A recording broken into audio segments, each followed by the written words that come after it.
할 말을 한다. 나라 걱정하는 돌직구 청정브라더스 함께합니다.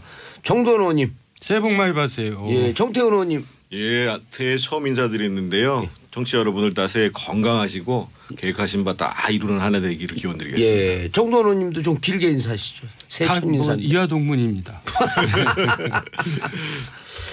자,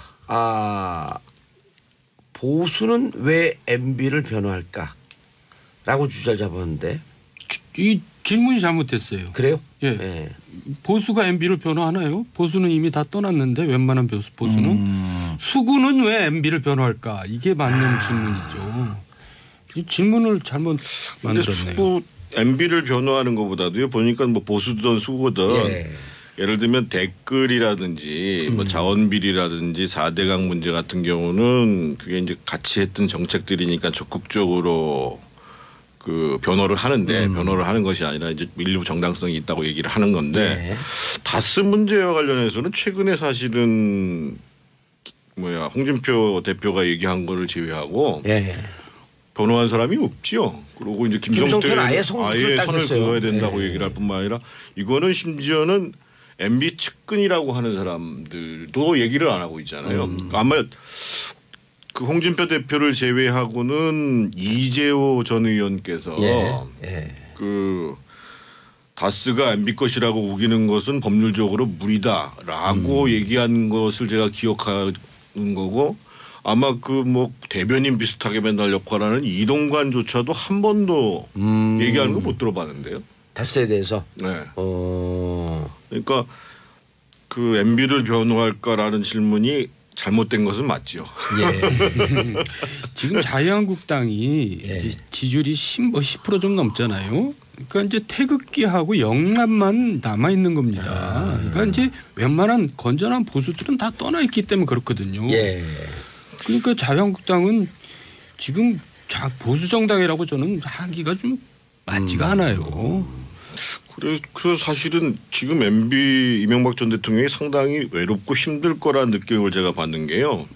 두 분은 전혀 연락 안 하시죠? 저희들은 연락을 당연히 안 하죠. 만나면 불편할 텐데. 그런데 예를 들면 이 깜방에 가 있는 박근혜 전 대통령만 해도 한 뭐 이 태극기 부대들이 열심히 편지도 보내고 그러잖아요. 근데 MB한테 지금 무슨 뭐 응원 편지 보낸다는 사람 들어보신 적 있어요? 그래서 상당히 외로울 것 같아요. 홍준표 대표가 다스는 개인 기업이다. 개인 기업의 소유가 누군지 수사의 대상이 된 적 있느냐라고 SNS에 올렸거든요. 무슨 의도가 있는 건가요? 아니 이 말 자체도 뭐 이상해요. 이게 말이 되는 얘기예요? 그러니까 이게 말도 좀 개인 기업은 수사의 대상이 왜 안 되나요? 그렇죠. 된 적 있죠. 개인 기업의 소유가 누군지. 소유가 누군지. 이거 그놈의 소유. 왜냐하면 그 주식은 차명으로 가져도 불법이 아니거든요. 처벌할 수 없거든요. 그래서 그걸 법리적으로 아마 얘기한 것 같은데 제가 보기에는 홍 대표가 1월 3일 날 그 저기 이명박 전 대통령 예방했잖아요. 그 자리에서 이제 풀하지는 기자들한테 알리지는 않았는데 얘기를 했겠지요. 좀 그래도 자유한국당에서 나를 좀 적극적으로 옹호해 줘야 되는 거 아니냐. 그리고 그런 그 공개되지 않은 스토리가 있었을 것으로 추정되는 거죠. 1월 3일 날 예방을 하고 이 발언이 1월 6일 날 나왔거든요. 근데 이제 제가 알기로는 그 MB 대통령 영부인이셨던 우리 이제 김은옥 여사하고 그리고 홍 대표의 부인하고 굉장히 친한 사이 맞죠? 친한 사이죠? 뭐 옛날에 친했는데 뭐 요새는 모르죠. 그러니까 아마 또 이제 뭐 그런 게 뭐 신년에 예방하면서 이제 또 부인끼리 또 전화가 오고 갔을 수도 있었고 그러면서 그래도 또 뭔가 좀 그 방어적인 얘기를 좀 해줘야 되는 거 아니냐라는 얘기가 오갔겠죠. 그 다음에는 또 홍 대표가 또 다스 얘기하는 게 없었잖아요. SNS에 한번 올린 거 말고나. 그런데 다른 방송에서 정도원 의원님께서 다스의 스토리를 좀 아는 것으로 해고 좀 꽤 단정적으로 확신에 차서 말씀을 하셨어요. 다스 얘기를 들어보신 적이 있어요? 그 전에? 여러 번 들었죠. 그리고 제가 이제 뭐 그걸 무슨 뭐 얘기를 한 게 아니라 물어보니까 저는 사실 좀 장애인이거든요. 무슨 장애인이냐면 말을 이렇게 돌려서 할 수 있는 능력을 현저히 결여한 장애인이에요. 그러니까 다스는 저 MB 거 맞습니까? 그러면 저는 알기 때문에 오. 맞습니다 이렇게 대답하는 거예요. 누구를 예. 비난하려고 그런 게 아니라. 그러니까 이제 MB는 다스를 왜 자기가 만들었다고 얘기를 했냐면 우리들한테 예. 내가 그걸 뒷공문으로 몰래 만든 게 아니라 다 그 왕 회장 정세영 회장 배려로 양해해서 만든 거다. 그 당시에는 그 너도 하나 해라. 그래서 좀 챙겨라. 그래서 저 공장까지 다 지어줬다. 그런 취지로 얘기를 한 거예요. 예. 그러니까 다스가 MB 거라고 생각 안 한 사람은 없어요. 그리고 또 솔직히 본인이 직접 얘기했기 때문에. 예. 그리고 솔직히 지금 국민들이 다스는 누구 겁니까 물어보는 게 몰라서 물어본다고 생각하세요? 그렇잖아요. 알면서 물어보는 예. 거죠. 근데 요구하는 겁니다. 다스를 당신 아니라 그러는데 그럼 포기할래? 아니면 다스를 당신 걸로 하면서 구준일에 한번 휩싸여 볼래? 둘 중에 선택해라. 그걸 요구하는 거지. 다스가 MB께 아니라고 생각하는 사람이 대한민국에 저는 정봉주 의원 빼놓고는 없는 것 같은데요. 아니 그래서 저는 이 말씀이 가장 설득력 있게 들린 게 제일 명쾌한 게 8조 정도의 가치가 되는 다스를 포기하든지 아니면 내 거라고 주장하면 험한 거로 좀 당하든지 이렇게 말씀하신 거 아니에요. 네. 근데 문제는 예. 뭐 이제 다스 문제에 대해서 우리 이제 봉도사님만큼 전문가가 없고 또 주지훈 기자 다 있는데 어떻든 수사로서 밝혀내야 되거든요. 그렇죠. 그래서 어려운 거거든요. 제가 보기에는 아마 검찰이 지금 그 수사를 하는데 상당히 어려울 겁니다. 왜냐하면 지금 이제 키를 쥐고 있는 사람들이 이제 그 전 사장 했던 예. 김성우 사장. 횡령 관련한 예. 우리 김성우 사장. 예. 그다음에 김백준 원장. 그리고 이제 그 140억 돌려받을 때 역할했다는 김재수. 그리고 이제 실제 가장 정확히 아는 사람은 이제 그 지금 가장 1대 주주인 이상은 씨하고 2대 주주인 권영민 씨인데 예. 그분들 입장에서는 가만히 있으면 나한테 주식이 떨어지는데 얘기할 리가 없잖아요. 이상은이나 권영민 씨 같은 경우에는. 그럼 결국은 김재수, 김성우, 김백준 씨로부터 진술이 나와야 되는데 이분들이 진술할 이유가 없는 거예요. 그래서 제가 보기엔 수사가 굉장히 어려울 겁니다. 어렵고요. 그 대신에 MB는 이제 그 지금 아들 통해서 승계 작업을 하고 있잖아요. 예. 계열사 통해서 하고 예, 있었죠. 계열사 뭐 막 못 살게 굴어가지고 100만 원에 뭐 인수하고 그랬다는데 이제 그 작업을 지금 계속할 수는 없죠. 네, 이 상황. 못하죠. 예. 딱 멈춰진 거지. 예. 그렇다고 저는 MB가 다스를 포기할 거라고 생각하지는 않아요. 그분이 포기하는 사람은 아닙니다. 저는 포기할 것 같습니다. 아니 근데 이제 시간이 지나서 예. 다시 또 이제 어떻게 해야 되겠지 그렇게 생각을 하면 몰라도 정말 나 이거 8조짜리 회사 포기하자 저는 그렇게 생각하지 않는데요. 근데 이 상황이 계속되면은요. 예를 들면 지금 이제 그 김재정 처남 김재정 씨의 부인한테 이제 상속이 됐잖아요. 예. 자녀들이 받기를 거부해가지고, 그러니까 그 김재정 씨가 두 자녀가 있었어요. 예. 근데 받지 않겠다고 얘기를 했거든요. 그래서 이제 권영빈 씨한테 넘어갔는데 한 번 상속이 된 거잖아요. 그렇죠. 그러면 명실상부하게 권영빈 씨가 내 자녀라고 주장을 하면 포기 안 할 방법이 있나요? 그러니까 20%가 조금 안 되는 주식 그 지분을 갖고 있잖아요. 권영민 씨가. 아니죠. 24%인가 가지고 있죠. 24%인가 갖고 그리고 이제 있네. 기재부에 19점 그렇죠. 몇 프로가 19점 몇 프로 그다음에 청계재대는 5%가 5%가 있고요. 그래서 예를 들면 그 이상은 회장 같은 사람도 연루하게 되잖아요. 예. 그래서 결국은 제가 보기에는 이 상황을 계속 그 내 거 아니다라고 주장을 하게 되면 결국은 일정 누구한테 시점에 가서는 포기할 수밖에 없는 상황이 올 거고 심지어는 예를 들면 지금 이상은 씨나 이상은 씨 아들이라고 해서 이 상속 준비가 돼 있을까요? 안 돼 있을 거 아니에요. 안 돼 있겠죠. 그럼 또 물납하면은 제가 보기에 잘못하면 다스가 공기업될지도 몰라요. 지금 19.98%인가 지난번에 한번 캠프로 넘어가 있죠. 물납했잖아요. 예. 근데 이번에는 아마 가치 평가하면 더 될 겁니다. 더 아마. 되죠. 그러면은 이제 만약에 뭐 한 20% 넘게 한다 그러면 기재부 자산공사가 갖고 소유하는 예. 게 30 몇 프로 최대 주주 될 가능성이 있다니까요. 포기한다면. 그래서 결국은 포기하는 사태, 포기를 안 하고 싶은데 포기하는 사태로 갈 가능성이 적지 않다고 보여지는 거죠, 저는. 제가 아는 그분은 결코 포기하지 않습니다. 예. 결국 물리적으로는 안 될지언정 예. 심정적으로는 포기 안 하죠. 근데 이제 MB가 일체 대응을 안 하고 그러고 있다가 120억 횡령 건이 나오니까 이것이 그 정호영 특검이 횡령이라고 얘기했잖아요. 그 다음에 변호사를 선임했다. 이런 얘기가 나오고 있거든요. 지금 어떤 상황이 어떻게 대비하고 있을까요?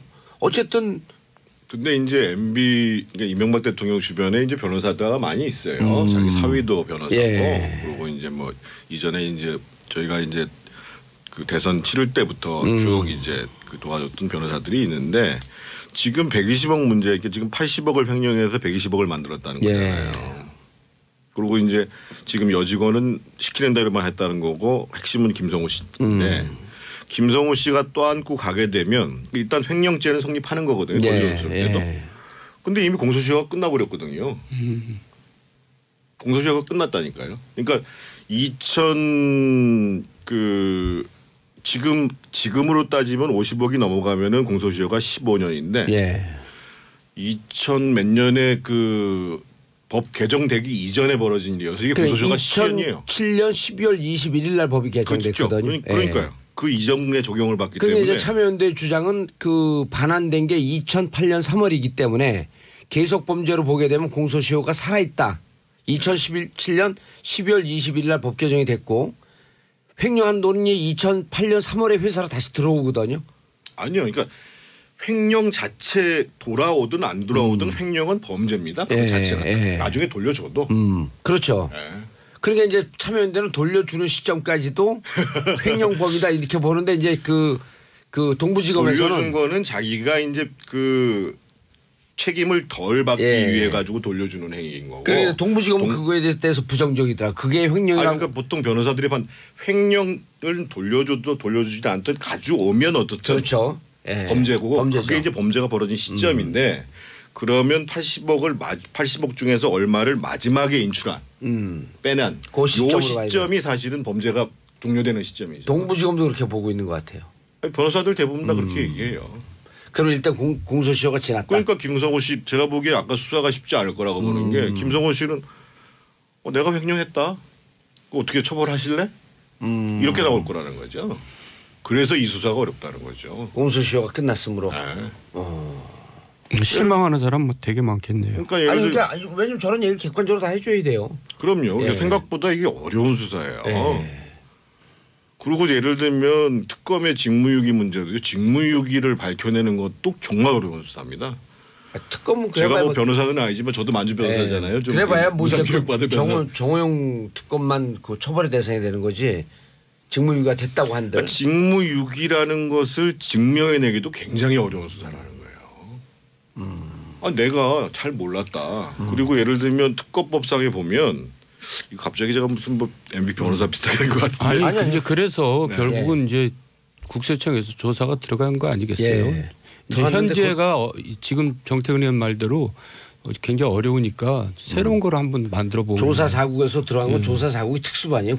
국세청은. 조사 사국이 조사를 들어가게 되면 사실 회사가 마비됩니다. 그러니까 뭐가 새로 나오는 걸 주대 쳐놓고 장부들을 완전히 다 가져가 버리기 때문에. 박연차 태광이 조사 사국에서 들어갔고 2008년도에. 제가 직접 받은 건 아니지만 저와 관련된 사람도 많이 받아봤잖아요. 이거를요. 여기까지. 부인 얘기하는 것 같은데. 예, 근데 회사가 마비된다니까요. 그때가 조사 사국에서 나왔어요? 네. 되게 당했네. 그러니까 다스가 이제 작년에 정기 세무조사 받았거든요.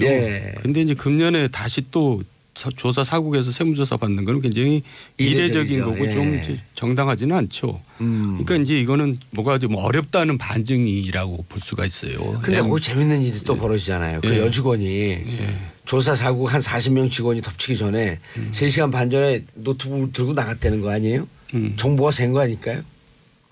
그럴 수 있죠. 충분히 그럴 수 있죠. 그러니까 저희가 옛날에 그러니까 뭐 정돈 선배하고 저하고 권력의 사유화를 얘기를 했잖아요. 권력의 사유화라는 게 그 당시에 이제 박영준 SD를 중심으로 해가지고 청와대를 정점으로 해서 국정원, 검찰, 경찰, 총리실에 있는 공직윤리지원관실 그리고 국세청 해가지고 그때도 세무조사를 하잖아요. 그러면 그 멤버들이 국세청에 살아있다고 봐야죠.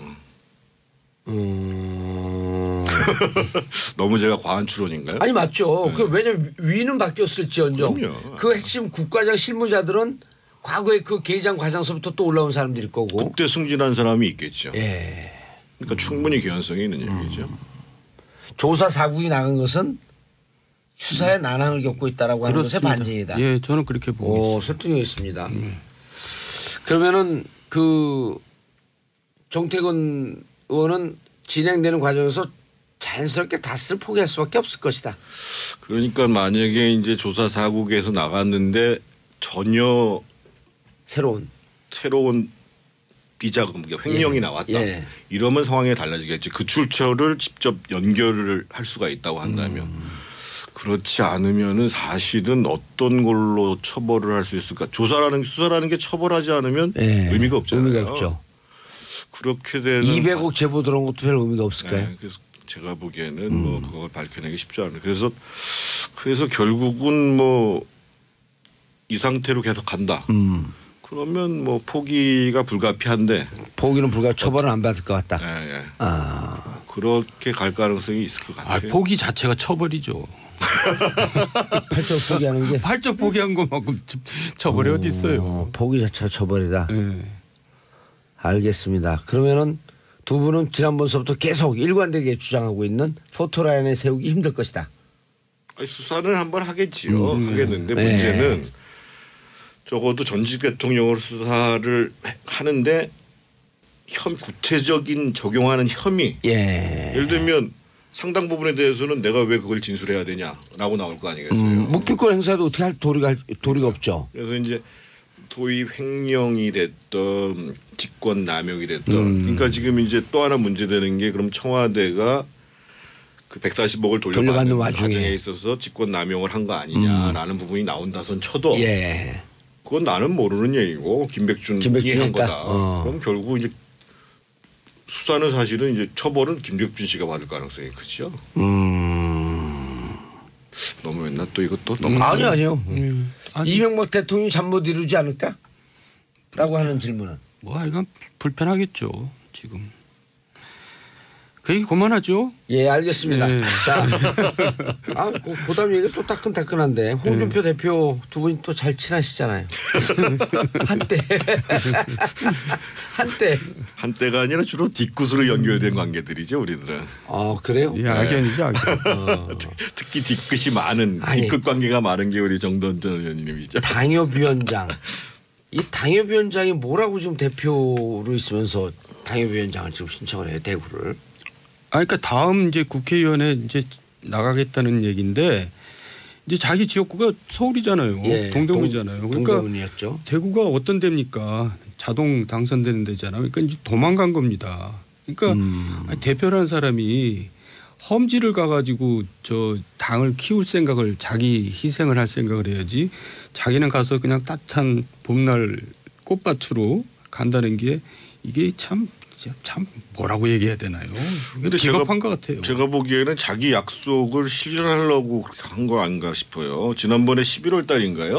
홍 대표가 광역단체장 6곳을 사수하지 못하면 집에 가겠다 이렇게 얘기했잖아요. 그 지금을 대구 북구 올려봤다. 그러니까 이제 그때 이제 대구, 경북, 부산, 경남, 인천, 울산. 근데 이제 제가 보기에는 만만치 않거든요. 그럼 집에 가야 되잖아요. 집이 대구구나 원래 집이. 아마 그런 것 같아요. 제가 보기에는. 그러니까 이제 골목대장이라도 하겠다 그런 얘기겠죠. 그 당연 대표가 이런 경우가 없지 않나요? 그런 경우 많아요. 저는 저기 박근혜 대통령한테도 지역구를 서울로 옮기라고 제가 공개적으로 요구한 적이 여러 차례 있고. 얘기하셨죠. 그리고 또 유승민 지금 바른정당 대표만 해도 그래요. 큰 정치하려면 서울에서 해야지 거기서 편하게 그게 뭡니까? 그래도 거기는 원래 있던 자리를 한 거였고 이렇게 있던 자리를 벗어나서 대구를 간 경우가 지금 김문수 전 도지사께서 부천에 있다가 대구 가가지고 깨졌잖아요. 참패했죠. 그렇죠. 그리고 이게 두 번째입니다. 옛날에 강재수 대표는 대구에 있다가 출마한다고 그래가지고 분당 와서 또 깨졌죠. 이게 그렇게 옮기게 되면은 깨질 공산이 크다라는 거겠죠.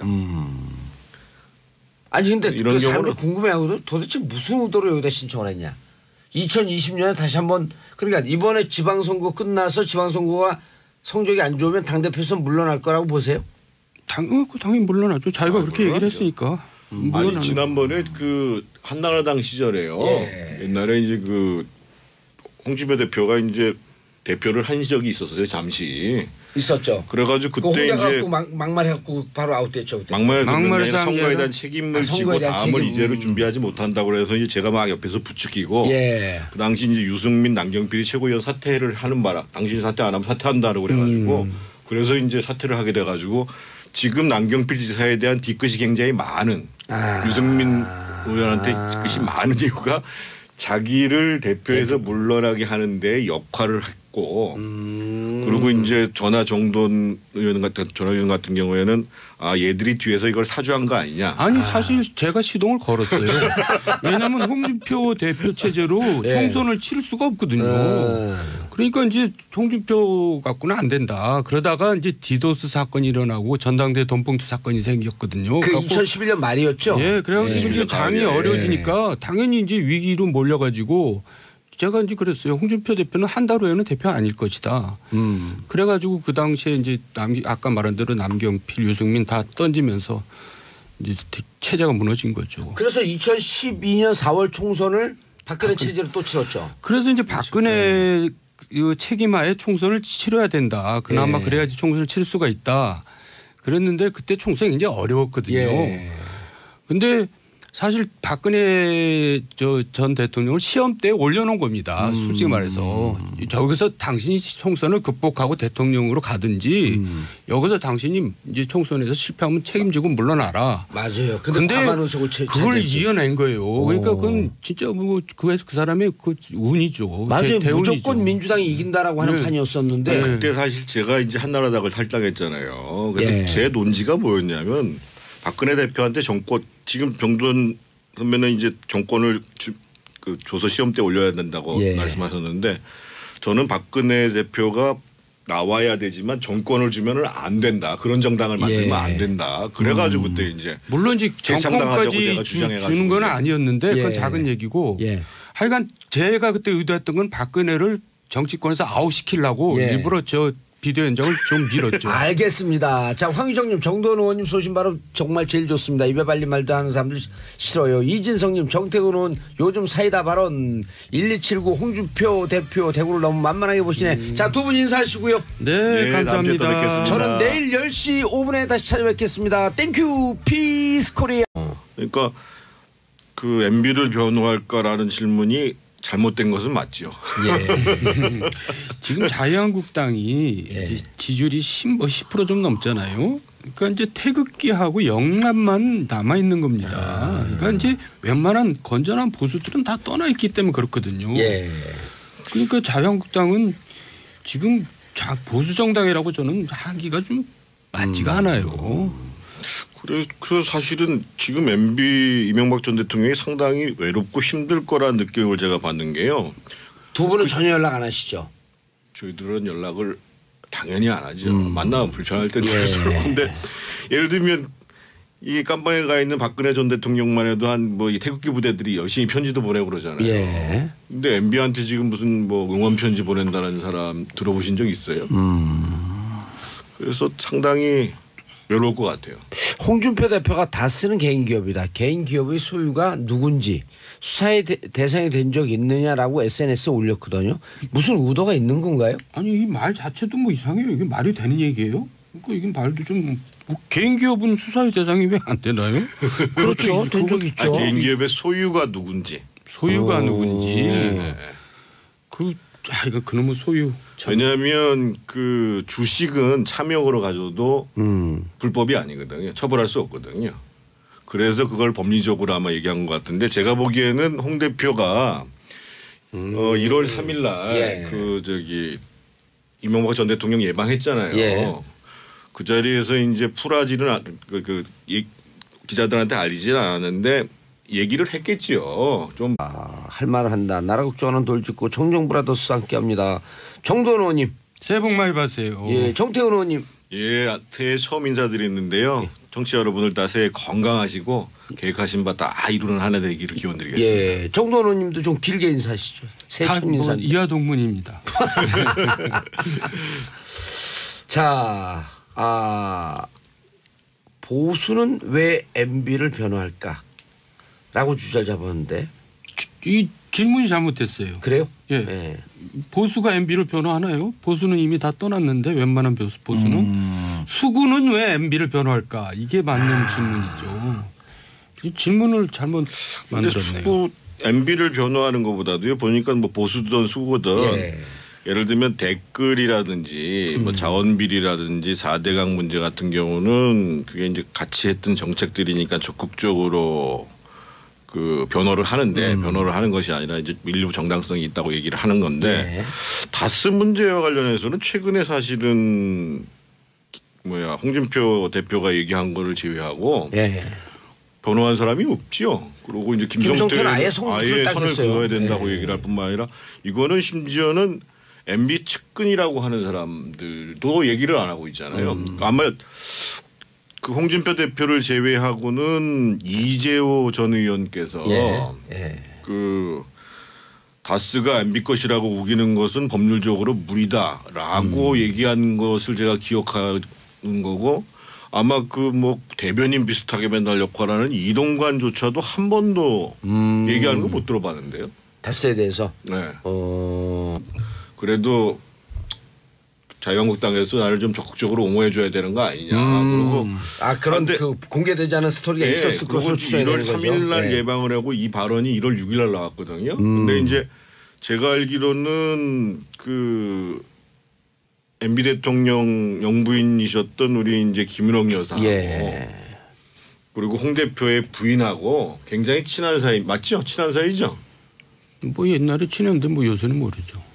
그러니까 아마 또 이제 뭐 그런 게 뭐 신년에 예방하면서 이제 또 부인끼리 또 전화가 오고 갔을 수도 예. 있었고 그러면서 그래도 또 뭔가 좀 그 방어적인 얘기를 좀 해줘야 되는 거 아니냐라는 얘기가 오갔겠죠. 그 다음에는 또 홍 대표가 또 다스 얘기하는 게 없었잖아요. SNS에 한번 올린 거 말고나. 그런데 다른 방송에서 정돈 의원님께서 네. 다스의 스토리를 좀 아는 것으로 하고 좀 그 꽤 단정적으로 확신에 차서 말씀을 하셨어요. 다스 얘기를 들어보신 적이 있어요? 그 전에? 여러 번 들었죠. 그리고 저희가 이제 뭐 그걸 무슨 뭐 얘기를 한 게 아니라 물어보니까 저는 사실 좀 장애인이거든요. 무슨 장애인이냐면 말을 이렇게 돌려서 할 수 있는 능력을 현저히 결여한 장애인이에요. 그러니까 다스는 저 MB 거 맞습니까? 그러면 저는 알기 때문에 맞습니다 이렇게 대답하는 거예요. 누구를 비난하려고 그런 게 아니라. 그러니까 이제 MB는 다스를 왜 자기가 만들었다고 얘기를 했냐면 우리들한테 내가 그걸 뒷공문으로 몰래 만든 게 아니라 다 그 왕 회장 정세영 회장 배려로 양해해서 만든 거다. 그 당시에는 그 너도 하나 해라. 그래서 좀 챙겨라. 그래서 없는 거예요. 그래서 제가 보기엔 수사가 굉장히 어려울 겁니다. 어렵고요. 그 대신에 MB는 이제 그 지금 아들 통해서 승계 작업을 하고 있잖아요. 예, 계열사 통해서 하고 예, 있었죠. 계열사 뭐 막 못 살게 굴어가지고 100만 원에 뭐 인수하고 그랬다는데 이제 그 작업을 지금 계속할 수는 없죠. 네, 못하죠. 딱 멈춰진 거지. 예. 그렇다고 저는 MB가 다스를 포기할 거라고 생각하지는 않아요. 그분이 포기하는 사람은 아닙니다. 저는 포기할 것 같습니다. 아니 근데 이제 시간이 지나서 다시 또 이제 어떻게 해야 되겠지 그렇게 생각을 하면 몰라도 정말 나 이거 8조짜리 회사 포기하자 저는 그렇게 생각하지 않는데요. 근데 이 상황이 계속되면은요. 예를 들면 지금 이제 그 김재정 처남 김재정 씨의 부인한테 이제 상속이 됐잖아요. 자녀들이 받기를 거부해가지고 그러니까 그 김재정 씨가 두 자녀가 있었어요. 근데 받지 않겠다고 얘기를 했거든요. 그래서 이제 권영비 씨한테 넘어갔는데 한 번 상속이 된 거잖아요. 그렇죠. 그러면 명실상부하게 권영비 씨가 내 자녀라고 주장을 하면 포기 안 할 방법이 있나요? 그러니까 그 20%가 조금 안 되는 주식 그 지분을 갖고 있잖아요. 권영미 씨가. 아니죠. 24%인가 가지고 있죠. 24%인가 갖고 있네. 기재부의 19점 몇 프로가 19점 몇 프로 그다음에 청계재단은 5%가 5%가 있고요. 그래서 예를 들면 그 이상은 회장 같은 사람도 연루하게 되잖아요. 그래서 결국은 제가 보기에는 이 상황을 계속 그 내 거 아니다라고 주장을 하게 되면 일정 시점에 가서는 포기할 수밖에 없는 상황이 올 거고 심지어는 예를 들면 지금 이상은 씨나 이상은 씨 아들이라고 해서 이 상속 준비가 돼 있을까요? 안 돼 있을 거 아니에요. 안 돼 있겠죠. 그럼 또 물납하면은 제가 보기에 잘못하면 다스가 공기업별 저 공장까지 다 지어줬다 그런 취지로 얘기를 한 거예요. 예. 그러니까 다스가 MB 거라고 생각 안 한 사람은 없어요. 그리고 또 본인이 솔직히 직접 얘기했기 때문에. 예. 그리고 솔직히 지금 국민들이 다스는 누구 겁니까 물어보는 게 몰라서 물어본다고 생각하세요? 그렇잖아요. 알면서 물어보는 예. 거죠. 근데 요구하는 겁니다. 다스를 당신 아니라 그러는데 그럼 포기할래? 아니면 다스를 당신 걸로 하면서 구준일에 한번 휩싸여 볼래? 둘 중에 선택해라. 그걸 요구하는 거지. 다스가 MB께 아니라고 생각하는 사람이 대한민국에 저는 저 정봉주 의원 빼놓고는 없는 것 같은데요. 아니 그래서 저는 이 말씀이 가장 설득력 있게 들린 게 제일 명쾌한 게 8조 정도의 가치가 되는 다스를 포기하든지 아니면 내 거라고 주장하면 험한 거로 좀 당하든지 이렇게 말씀하신 거 아니에요. 네. 근데 문제는 예. 뭐 이제 다스 문제에 대해서 우리 이제 봉도사님만큼 전문가가 없고 또 주지훈 기자 다 있는데 어떻든 수사로서 밝혀내야 되거든요. 그렇죠. 그래서 어려운 거거든요. 제가 보기에는 아마 검찰이 지금 그 수사를 하는데 상당히 어려울 겁니다. 왜냐하면 지금 이제 키를 쥐고 있는 사람들이 이제 그 전 사장 했던 예. 김성우 사장. 횡령 관련한 예. 우리 김성우 사장. 예. 그다음에 김백준 원장. 그리고 이제 그 140억 돌려받을 때 역할했다는 김재수. 그리고 이제 실제 가장 정확히 아는 사람은 이제 그 지금 가장 1대 주주인 이상은 씨하고 2대 주주인 권영미 씨인데 예. 그분들 입장에서는 가만히 있으면 나한테 주식이 떨어지는데 얘기할 리가 없잖아요. 이상은이나 권영미 씨 같은 경우에는. 그럼 결국은 김재수, 김성우, 김백준 씨로부터 진술이 나와야 되는데 이분들이 진술할 이유가